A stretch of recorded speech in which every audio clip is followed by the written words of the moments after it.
Hello, good morning.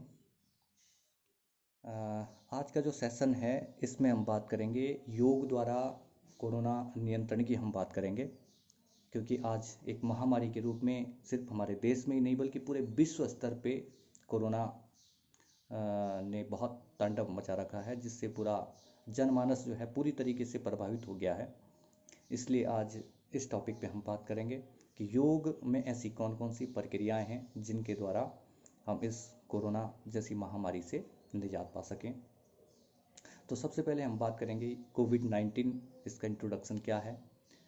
Covid, COVID और 19 इसका नाम है। ऐसा नाम इसको क्यों दिया गया? CO से कोरोना, VI से वायरस और D से डिजीज़, इसलिए कोविड इसको नाम दिया गया। कोरोना वायरस डिजीज़ इसका एक्चुअल नाम है। और 19 से मतलब है क्योंकि 2019 में इसको देखा गया है या इसकी उत्पत्ति मानी जा रही है, इसलिए इसको कोविड-19 कहा जा रहा है। कोविड-19 एक वायरस से होने वाली रेस्पिरेटरी प्रॉब्लम है। तो वायरस को पहले हम समझ लेते हैं कि वायरस है क्या चीज़। वायरस से ऐसा नहीं कि ये पहली कोई बीमारी है, इससे पहले भी बहुत सी बीमारियां, सर्दी जुकाम से लेके जो है बहुत बड़ी बड़ी महामारियों तक, HIV जैसी बीमारी तक जो है वायरस के कारण होती है। ऐसे एनिमल सेल में, ऐसी प्लांट सेल में बहुत से ऐसी प्लांट्स, हमारी फसलें होती हैं जो वायरस के कारण जो है क्षतिग्रस्त हो जाती हैं लगातार। तो इसलिए हम सबसे पहले समझते हैं कि वायरस क्या है। वायरस प्रोटीन का बना हुआ एक कण है, सिर्फ प्रोटीन का बना हुआ कण है, और इसमें एक न्यूक्लिक एसिड RNA या DNA में से कोई एक होता है, जिसके द्वारा ये लगातार अपने आप को मल्टीप्लाई करता है और नए स्पोर का फॉर्मेशन करता है। तो वायरस की जो स्ट्रक्चर है सिर्फ प्रोटीन के बने हुए ए सेलुलर स्ट्रक्चर होते हैं, ए सेलुलर होते हैं। ये पूरी तरीके से सेल नहीं होती है, क्योंकि इसमें सेल मेम्ब्रेन भी नहीं होती है।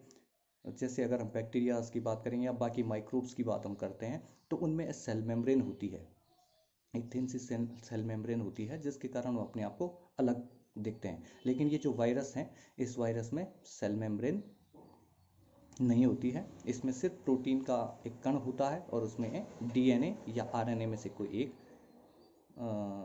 होता है। तो ये वायरस का है।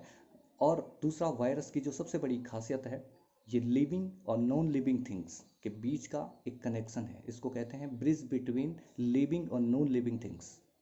इन दोनों के बीच का एक लिंक है, जिसको इसके कारण जो है जीवन की उत्पत्ति में जो है वायरस का बहुत बड़ा योगदान रहा है। जीवन की उत्पत्ति में थ्योरी ऑफ डेवलपमेंट अगर आप देखेंगे तो उसमें जो है वायरस से ही धीरे धीरे जो है सूक्ष्म जीवों का निर्माण इस तरीके से बताया गया है।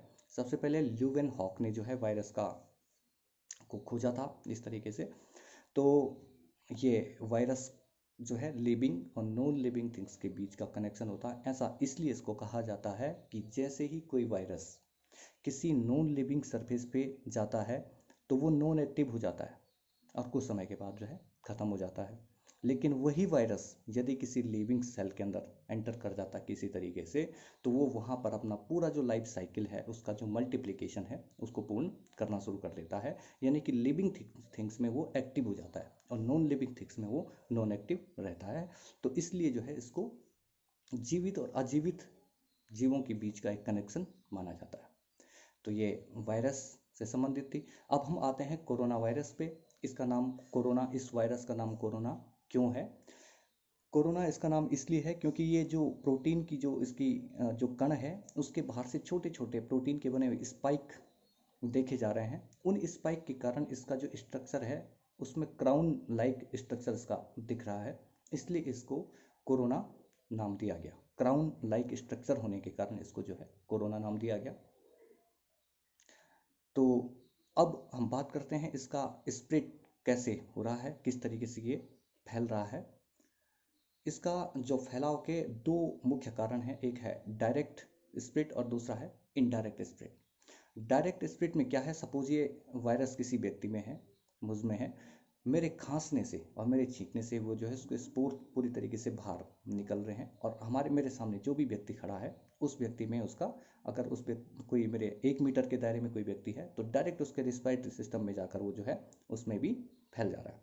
तो ये उसका डायरेक्ट स्प्रेड है। और इनडायरेक्ट वाले में क्या है कि सपोज मुझ में वायरस था, मैंने छींका, छींकने के बाद मैंने किसी अन्य से हाथ मिलाया, या फिर मैंने किसी ड्राई सरफेस में, किसी भी सरफेस में मैंने जो है हाथ रखा, तो वो वायरस मेरे हाथ से जो है उस सरफेस में आ जा रहा है। और जैसे ही दूसरे व्यक्ति ने उस सरफेस पे हाथ रखा, वो वायरस उसके हाथ में एंटर हो गया, और उस आदमी ने जैसे ही अपने फेस को छेड़ा तो वो वायरस जो है उसमें एंटर हो गया। तो दो तरीके से ये जो है फैल रहा है। एक तो डायरेक्ट स्प्रेड, जिसमें जो है मैंने खांसा या छींका, छींकने से सामने वाले के रिस्पिरेटरी ट्रैक्ट में उसने तुरंत जो है एंटर कर दिया। और दूसरा है कि किसी भी तरीके से अगर वो वायरस किसी नॉन लिविंग सरफेस में भी आ गया, तो वहाँ पर दूसरे व्यक्ति के संपर्क में आने से वो जो उसमें एंटर हो जा रहा है। तो ये तो दो तरीके इसके फैलने के। इसके बाद इसके सिम्टम, कौन कौन से लक्षण हैं जिससे हम पहचानें कोरोना को। तो इसका जो शुरुआती सिम्टम है, शुरुआती सिम्टम में इसमें हल्का सा फीवर, टेम्परेचर बढ़ जाता है बॉडी का, जुखाम, खांसी, ड्राई कफ बहुत ज़्यादा होने लगता है। तो शुरुआती सिम्टम जो है वायरस के, जो मैक्सिमम वायरसेस हैं उनका 5 से 7 के दिन, इन्फेक्शन से 5वें से 7वें दिन तक इनके लक्षण दिखाई देने लगते हैं। तो 5वें से 7वें दिन के अंदर जो है व्यक्ति को ये लक्षण आने शुरू हो जाएंगे। और धीरे धीरे जो है ये जो लक्षण है ये बढ़कर जो है अस्थमेटिक टाइप, यानी कि सांस लेने में जो प्रॉब्लम व्यक्ति को होने लगती है, उसको घुटन महसूस होने लगती है, और धीरे धीरे ये शरीर के और अंगों में जो है एंटर करने लगता है। और इसलिए ये जो है कई बार कुछ लोगों में जो है ये मौत का कारण भी बन रहा है।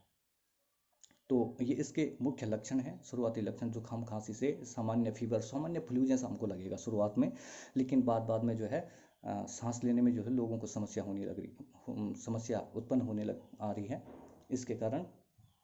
तो ये इसके मुख्य लक्षण हैं। इसके बाद इसके लिए क्या क्या प्रिकॉशंस हमें जो है अपने स्तर से करनी चाहिए, और जो WHO के द्वारा भी जो सुझाई गई हैं उन प्रिकॉशंस पे हम बात करेंगे कि किस तरीके से इससे बचाव किया जा सकता है, कि ये जो है एक व्यक्ति से दूसरे व्यक्ति में जो इसका ड्रॉपलेट इन्फेक्शन ना हो। इसके लिए हम क्या क्या तरीके अपनाएं। तो सबसे पहला तरीका है लोगों से दूरी बनाए रखें। पहली बार ऐसा कहना पड़ रहा है कि हम जो है हर व्यक्ति को इस नज़रिए से देखें कि किसी में भी ये वायरस हो सकता है, और हमें हर व्यक्ति से जो है दूरी बनाए रखना है। योग में भी ऐसा पहले कहा गया है कि जनसंघस्य परित्यागतः, कहा गया है कि जनसंघ का परित्याग करने की बात वहाँ पर कही गई है, कि जो लोग जनसंघ का परित्याग करते हैं साधना में उत्तम लोग होते हैं। तो सबसे पहले तो लोगों से दूरी बनाए रखें। घृणा कहने के लिए हम नहीं कह रहे हैं, घृणा करें हम ये नहीं कह रहे हैं, हमारा बोलने का मतलब है सिर्फ लोगों से दूरी बनाए रखें, पहला। दूसरा क्या है, हैंड सैनिटाइजिंग या हैंड हाइजीन का जो प्रोसेस है उसको आप अपनाएं। उसके लिए ज़रूरी नहीं है कि हमारे पास बहुत महंगे महंगे सैनिटाइज़र हों, बहुत महंगा साबुन हो, इसकी ज़रूरत नहीं है। हर 15-20 मिनट में अपने हाथों को धोना सुनिश्चित करें। हाथों को भी बहुत अच्छे से धोना, क्योंकि ज़्यादातर हम हाथ इस तरीके से धो के और निकल लेते हैं, तो इतना पर्याप्त नहीं है। इसमें हाथों का जो बैक साइड है, इस बैक साइड को भी बहुत अच्छे से धोएं। अंगूठा ज़्यादातर हमारा छूट जाता है, तो अंगूठे को भी अच्छे से धोएं। नेल्स हैं, नेल्स को भी बहुत अच्छे से हमें रगड़ के धोने हैं, और पीछे रिस्ट तक जो है पूरे हाथ अच्छे से धोने चाहिए, किसी भी साबुन से, किसी भी एंटीसेप्टिक साबुन या किसी भी चीज़ से आप जो है हैंड वॉश लगातार करते रहें। तो पहला तरीका ये है। दूसरा तरीका क्या है कि अपने फेस पे जो है हाथों को जो मलने की आदत लोगों की होती है, उससे बचें, कि हाथों को जो है फेस पे हम कम से कम लगाएं। तो ये तरीके हैं। इसके अलावा रिस्पिरेटरी हाइजीन, जिसमें हमने कहा कि सोशल डिस्टेंस हमें रखनी पड़ेगी, और ज़्यादा से ज़्यादा मास्क का प्रयोग करें। वैसे मास्क सिर्फ 2 लोगों के लिए ही है, एक तो जो इन्फेक्टेड है, जिसमें वायरस है, वो मास्क लगाए ताकि वो छींके या खांसे तो वायरस स्प्रेड ना करे, और दूसरा वो लोग जो इनकी केयर में हैं, जो इनको केयर कर रहे हैं, उन लोगों को मास्क की बहुत ज़्यादा आवश्यकता है, कि उससे आने वाली जो ड्रॉपलेट है उनमें एंटर ना करें। बाकी सामान्य जो लोग हैं उनको मास्क की बहुत ज़्यादा आवश्यकता नहीं है, और अगर मास्क पहने भी तो कोई सा भी सस्ता सा मास्क, ऐसा नहीं कि बहुत हाई फाई और अच्छा मास्क की ज़रूरत है, तो ऐसा भी नहीं है। मास्क पहनना है, पहला आपका जो है सोशल डिस्टेंसिंग, दूसरा आपका जो हैंड सैनिटाइजिंग, तीसरा रिस्पायरेटरी सैनिटाइजिंग आपको करनी है। तो ये 3 तरीके इसके प्रिकॉशन के हैं। अब इनका जो है, ये जो कोरोना वायरस है, सामान्य फ्लू टाइप का वायरस है, ये घातक ऐसे लोगों में ज़्यादा है जो डायबिटिक हैं, जो कार्डियक के पेशेंट पहले से हैं, जो हाइपरटेंसिव हैं और जो अस्थमैटिक हैं। इन लोगों में ये बहुत ज़्यादा घातक हो रहा है। तो इन लोगों को जो है बहुत ज़्यादा अपने को प्रिकॉशन देने की आवश्यकता है। अब हम बात करते हैं, ये तो सामान्य सा इंट्रोडक्शन था वायरस का, कोरोना वायरस का, उसके सिम्टम्स का, उसके प्रिकॉशंस का, जो कि सामान्य लोग आजकल जो है कर रहे हैं। इनका बहुत ज़्यादा ज़रूरी है पालन किया जाए। इसके अलावा योग में ऐसी कौन कौन सी प्रक्रियाएं हैं जिससे जो है हम इससे निजात पा सकते हैं। तो योग में हम कई तरीके के हमारे ऐसे आसन हैं जो हमारे रिस्पायरेटरी ट्रैक्ट की जो मसल्स हैं, उन मसल्स का, हमारा जो कार्डियक रिस्पायरेटरी जो एरिया है, उसकी मसाज करवाते हैं। कोई से भी ऐसे आसन जिनमें हमारी छाती में फैलाव आता है, जैसे मत्स्यासन है, उष्टासन है और भुजंगासन है, ये सारे जो आसन हैं, इन आसनों से जब हम पीछे की तरफ झुकते हैं तो हमारा जो रिस्पायरेटरी, जो लोअर रिस्पायरेटरी जो ऑर्गन्स हैं, उनमें पूरी तरीके से खिंचाव उत्पन्न हो जाता है। उस खिंचाव के कारण क्या होता है, इनमें मसाज होती है और ब्लड का फ्लो जो है पूरी तरीके से बन जाता है, जिसके कारण जो है सांस लेने की जो समस्या हैं धीरे धीरे समाप्त होने लगती हैं और इम्यूनिटी आदमी की डेवलप होने लगती हैं। बहुत से ऐसे आसन हैं जो बैकवर्डिंग है। इसके बाद प्राणायाम का इसमें बहुत ज़्यादा मुख्य रोल है। प्राणायाम जो है प्राणों का आयाम से मतलब है, प्राणों में विस्तार से इसका मतलब है।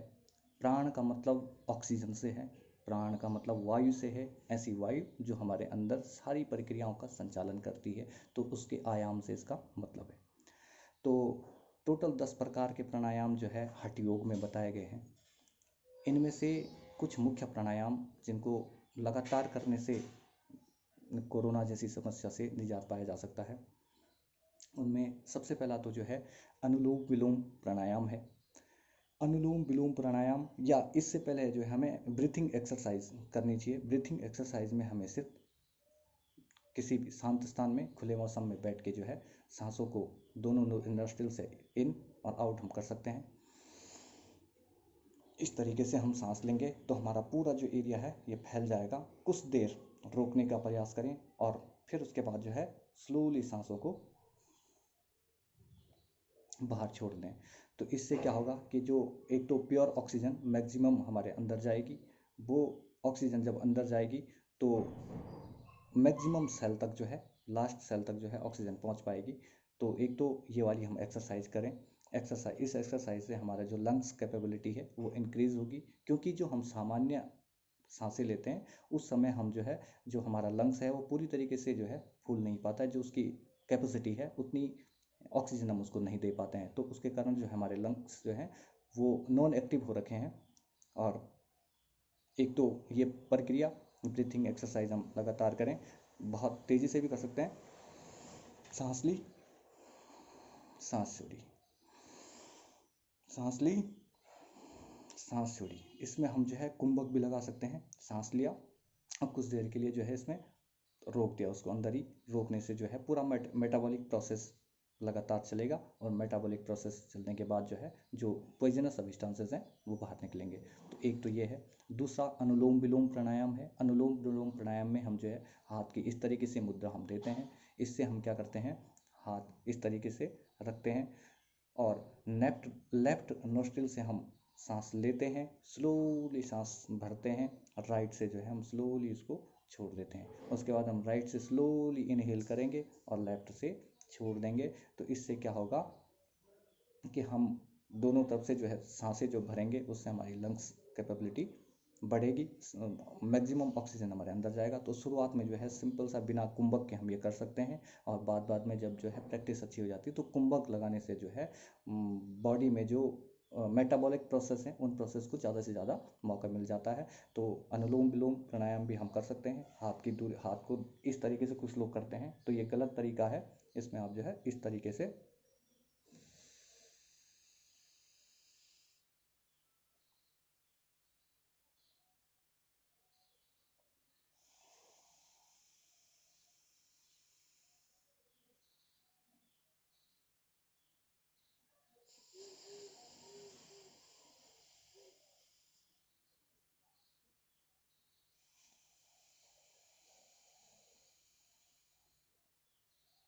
तो इस तरीके से एक राउंड हो जाता। लेफ्ट से लिया, राइट से छोड़ा, राइट से लिया, लेफ्ट से छोड़ा, एक राउंड ये अनुलोम विलोम प्राणायाम का आप करेंगे तो इससे जो है काफ़ी राहत इन समस्याओं से मिलेगी। इसके अलावा सूर्यभेदी और चंद्रभेदी प्राणायाम है। सूर्यभेदी प्राणायाम में सिर्फ इतना अंतर है अनुलोम विलोम से कि इसमें आप सिर्फ राइट नोस्ट्रिल से सांस लेंगे और लेफ्ट से इसको छोड़ेंगे।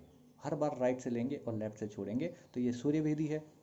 और चंद्रभेदी प्राणायाम क्या है, जिसमें आप लेफ्ट से लेंगे और राइट से छोड़ेंगे। तो ये तीन प्राणायाम जो हैं, अनुलोम विलोम हो गया, सूर्यभेदी हो गया, चंद्रभेदी हो गया, लगभग एक जैसी प्रक्रिया के हैं। बस आपको ध्यान रखना, अनुलोम विलोम में लेफ्ट से लेंगे, राइट से छोड़ेंगे, राइट से लेंगे, लेफ्ट से छोड़ेंगे, एक राउंड। जबकि चंद्रभेदी में आप जो है चंद्र नाड़ी बाईं नाक से लेंगे और दाईं हाथ से छोड़ेंगे। हर बार बाईं से लेंगे और दाईं से छोड़ेंगे। तो ये चंद्रभेदी है। सूर्यभेदी में हम दाईं से लेंगे और बाईं से छोड़ेंगे। तो इस तरीके से तीन प्राणायाम ये हैं। इसके अलावा जो है उज्जयी प्राणायाम हम कर सकते हैं। उज्जयी प्राणायाम में क्या करेंगे कि आप जो है किसी भी सामान्य आसन में बैठकर, ध्यानात्मक आसन में बैठ के जो है स्लोली जब आप अंदर सांस खींचेंगे तो सांस खींचते हुए आपका जो लैरिंग्स वाला एरिया है, इस लैरिंग्स वाले एरिया को हल्का सा अंदर से सिकोड़ने का प्रयास करेंगे। तो जब आप सांस लेंगे तो उस समय आपको जो आवाज़ आएगी, जैसे छोटे बच्चे के जो खराटे की आवाज़ है, इस तरह की खराटे की आवाज़ आएगी। उस सांस को आप अंदर भरेंगे। ध्यान रखना उसमें जो पूरा जो सांस जो अंदर जो आपकी ऑक्सीजन जाएगी उसका नोज़ में घर्षण नहीं होना चाहिए। उसका घर्षण जो है आपके थ्रॉट में घर्षण आपको महसूस होना चाहिए। और इसी तरीके से जब आप छोड़ेंगे तो फिर इस लैरिंग्स वाले जो एरिया को है फिर से आप कंजस्टेड करेंगे। उसके कारण जो है पूरा जो घर्षण होगी आपके थ्रॉट वाले एरिया में होंगे। इस तरीके से इसको कर सकते हैं।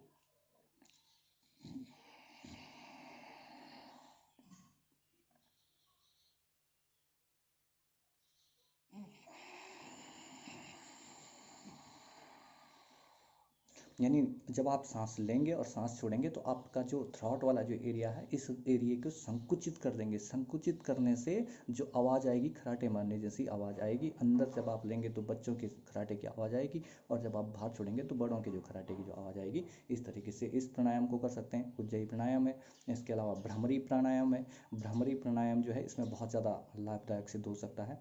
इसमें अलग अलग विधियाँ बताई गई हैं, लेकिन जो सबसे सामान्य जो विधि है उस विधि में आप क्या करेंगे कि दोनों अंगूठों से अपने दोनों कानों को दबा देंगे, इस तरीके की आँखों के, और इस तरीके से हाथ की स्थितियाँ कर देंगे पूरे फेस पे। और उसके बाद पहले पूरी सांस अंदर भर देनी है।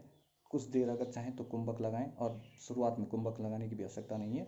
और स्लोली जब आप सांस छोड़ें तो सांस छोड़ते समय जो है ओम की ध्वनि आपसे कंठ से निकले, यानी कि ओम की ध्वनि के साथ जो है एक्सेल आप करेंगे। तो इस तरीके से आप इसको कर सकते हैं।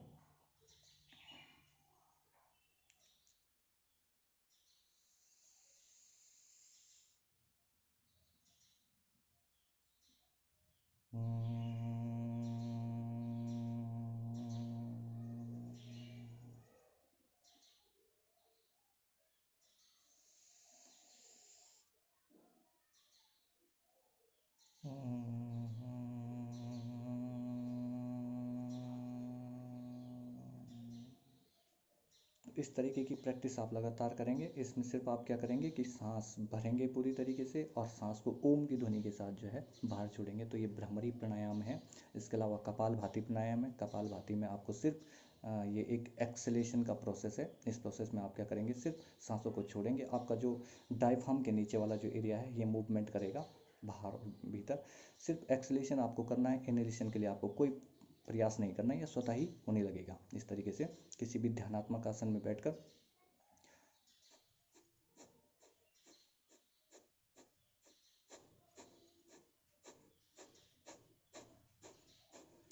तो इस तरीके का जो है आप मैक्सिमम 20 स्टॉप से शुरू करिए और लगातार इनके 4-4 5-5 राउंड करते रहिए। जितना समय है, जो भी प्राणायाम अब आपको सही लगे, इनका अभ्यास आप करेंगे तो इससे जो है फ़ायदा मिलेगा।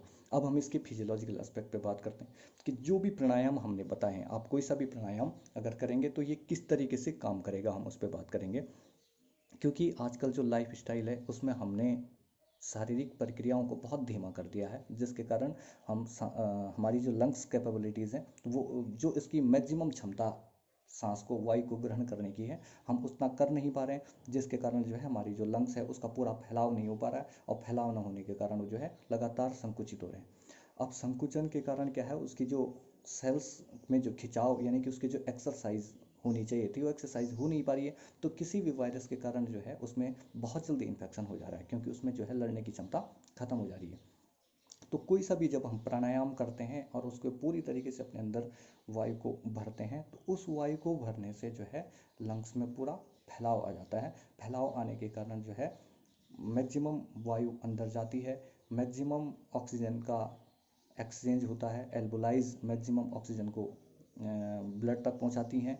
ब्लड जो है मैक्सिमम ऑक्सीजन को हार्ट तक पहुंचाता है, और हार्ट मैक्सिमम ऑक्सीजन को जो है ब्लड के थ्रू शरीर की अनेक कोशिकाओं तक पहुंचाता है। और उन कोशिकाओं में जो CO2, जो पॉइजनस सब्सटेंस, कार्बन डाइऑक्साइड और अन्य जो सब्सटेंसेस हैं, उन सब्सटेंसेस को लाकर हार्ट को देता है, हार्ट इसको वापस लंग्स को देता है, और लंग्स जो है पूरी तरीके से जब एक्सहेल करते हैं तो एक्सहेल करते हुए जो है पूरा CO2 जो है शरीर से बाहर निकल जाता है। तो पूरे शरीर की एक तो इससे एक्सरसाइज हो रही है, ऑक्सीजन की अमाउंट मैक्सिमम जा पा रही है। और कोरोना वायरस में ये किस तरीके से फ़ायदेमंद होगा, एक तो हमारा जो थ्रॉट वाला जो एरिया है, जो लैरिंग्स वाला जो एरिया है, इस एरिया की मसाज लगातार हम इन प्राणायामों के माध्यम, जैसे मैंने भ्रामरी बताया, उज्जयी बताया, तो इनके द्वारा जो घर्षण जो इस एरिया में हो रहा है, तो उस घर्षण के कारण यहाँ की जो मसल्स हैं, जो सेल्स हैं, वो लगातार जो है स्ट्रांग होती जाएंगी। तो जो कोरोना वायरस का जो इन्फेक्शन ज़्यादातर यहाँ से ही शुरू हो रहा है, इस एरिया से ही शुरू इसका इन्फेक्शन हो रहा है, तो उस घर्षण के कारण जो सेल्स जो है बहुत स्ट्रांग हो जाएंगी, और उनका जो कोरोना वायरस है उसका जो एक्यूमुलेशन है वो कम से कम होगा। कपालभाति जैसे प्राणायाम है, हम एक्सहेल लगातार करेंगे तो उसका जितना भी मल्टीप्लिकेशन हो गया होगा, तो एक्सहेल के माध्यम से जो है तेज़ी से वो बाहर निकलेगा। तो इस तरीके से प्राणायाम का इसमें बहुत ज़्यादा रोल है। इसके अलावा बंद हैं, मुद्राएं हैं। बंद और मुद्रा, बंद जो है क्या 4 प्रकार के बंद हैं।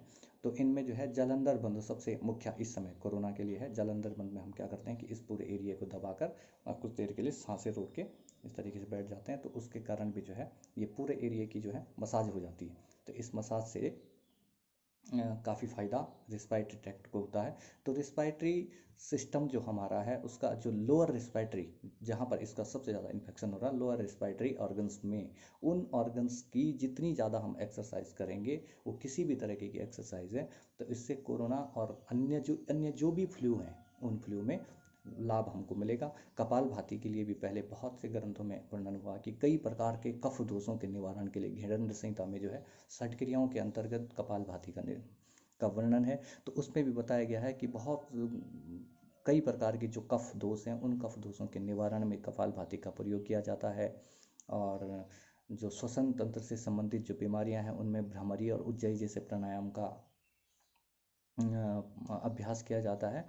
तो इस तरीके की जितने भी श्वसन संबंधी जो समस्याएं हैं, चाहे वो निमोनिया है, चाहे वो फ्लू है, खांसी है, या अन्य कोई सब, चाहे वो कोरोना जैसा कोई वायरस है, तो उस वायरस से लड़ने के लिए क्षमता प्रदान करेगा इस तरीके के प्राणायामों का। लेकिन 1 दिन और 2 दिन नहीं, लगातार अगर आप स्वस्थ हैं तो भी इनका अभ्यास करें, और अस्वस्थ हैं तो भी करें। और साथ साथ में बाकी थेरेपीज़ जो भी गाइडलाइन मिल रही है उसका भी प्रयोग करें। डॉक्टर्स से मिलें, डॉक्टर्स से मिलकर जो भी थेरेपी वहाँ पर चल रही है, उस थेरेपी का प्रयोग के साथ साथ प्राणायाम, योग और आसनास का अभ्यास आप लोग करें। बहुत बहुत धन्यवाद।